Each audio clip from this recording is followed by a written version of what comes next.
G'day guys, Dom here. So today's Easter, and I just wanted to show you a bit of some knife stuff today. This is all a big batch of stuff I finished up for Urban EDC Supply over in the States again. They have 23 of these things from me on the way.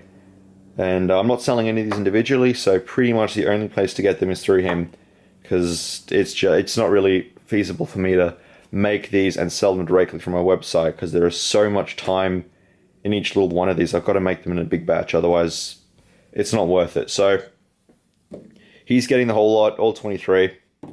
So yeah, let's just get stuck into it. So start off with this one because it's on top. We have a nice little Wharncliffe, belt finish satin, 400 grit, rock pattern on there, stonewash with a nice logo. See, stonewash, acid stonewash, sorry, logo, jimping on the back, all nicely rounded off. And these things are all chisel grind and just screaming sharp. I took them a little thinner this time than they used to be, so again, the thinner they are, the better performers they are, because you're not wedging a big chunk of metal in through your food or through your box or whatever. And these are all at S35VN, or CPM S35VN, and I'm thinking this is probably going to be the last batch out of S35. Reason being, S35, it kind of finishes like shit. It doesn't really look so great with a belt finish satin on it. And the main reason is that it's really, really expensive, and you're not really getting your money's worth.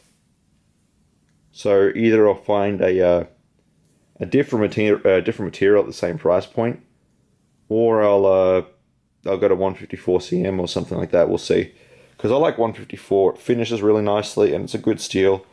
Damn stainless. It's probably my favorite stainless right now, next to ABL.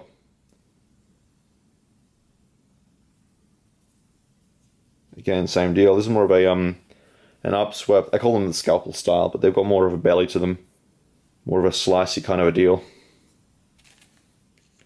So these are just cool little knives. Like you're getting a hell of a lot here. Like, these are probably the most finishing work you can probably get on a tiny little knife. Like, it's absolutely ridiculous. Every other knife maker would just like sandblast them, stonewash it, and call it a day. But no, I had to do a two-tone on this. I had to do belt finish satins. I had to do the rock pattern. I had to do a thumb jimping on there. I had to do a bloody lanyard, leather sheaths. It gets expensive really quickly to make these little things. Especially these things. Like, this is probably the most expensive part in the whole knife. And it's getting to be very difficult to source these, because finding a leather worker in Australia who can accommodate an order of 23 or 24 knives, it's not easy. It's not easy. Most of them freak out and then say, no, I don't want to go anywhere near this big order. I like little stuff, which is a problem. But we'll figure that out. Maybe I've got to do my own leather. Maybe. I really don't want to, but we'll see. So yeah, pretty much all a little bit different. I mean, they are handmade. This batch is different than the last batch you saw me make a video on, because all of these are water jet cut. And what that let me do, it let me make these all a lot more consistently. Because before, when I was cutting them out by hand, inevitably some would be a little different. So I got these all water jet cut out of a big slab of S35, and it makes it all a lot easier to do. A lot more consistent. All these hole spacing is now perfect because the water jetter did it. So it's better all around. It makes a better product. And it stops me having to use an angle grinder for a whole day cutting these things out, which is a win-win-win.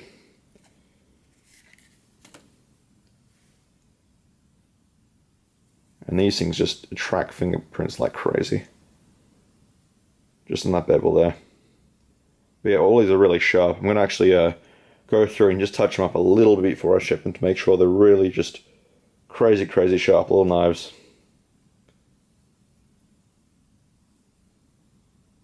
So I find, actually, I've been carrying one for a bit, and I carry a Wharncliffe, and I kind of like to carry it like this, where I can wrap my finger around it and open a box or whatever. And that way, it's not even threatening. Like, no one can see you've got a knife if you're in an office or whatever.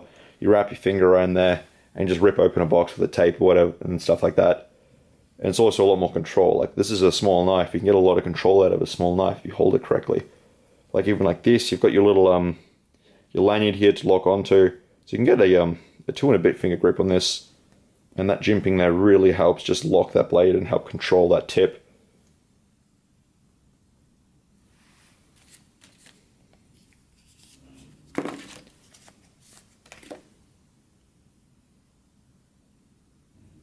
All the edges on this have been rounded off and polished. No, not rounded off. They've yeah, they've been rounded off. They're not polished. That's it. All over the place today. And this time around, we have a brown and black lanyard on there. Just doing a little different colors every time, just to. It's basically what I had, but I like the idea of having different colors so you can kind of see which batch it came from. So the last batch was red. Oh, sorry, orange. This batch is brown. I'm not sure what the next one will be, but I think it's kind of like a cool little idea. Different colored cord for every batch. And all these lanyards are hand tied by me. Again, a lot of handwork that goes into this. It's not like I'm just switching on a machine and 50 knives pop out. So yeah, nice little knives. Not really much to talk about. So yeah, 23 of these, they're going off to Urban EDC Supply. They've also got a big order of friction folders coming their way. That has to be water jet cut. It's at the water jetters at some point. I've actually got to ring them up and harass them about that. But yeah. So here we go, big bunch of knives. I'll be shipping them out. Because of the Easter holidays right now, it's probably going to take a while. So I think probably Wednesday or Thursday. That's, you know, when the post office opens again, because, you know, public holidays and shit. Anyway, so yeah, thanks for watching, and I'll see you in the next video.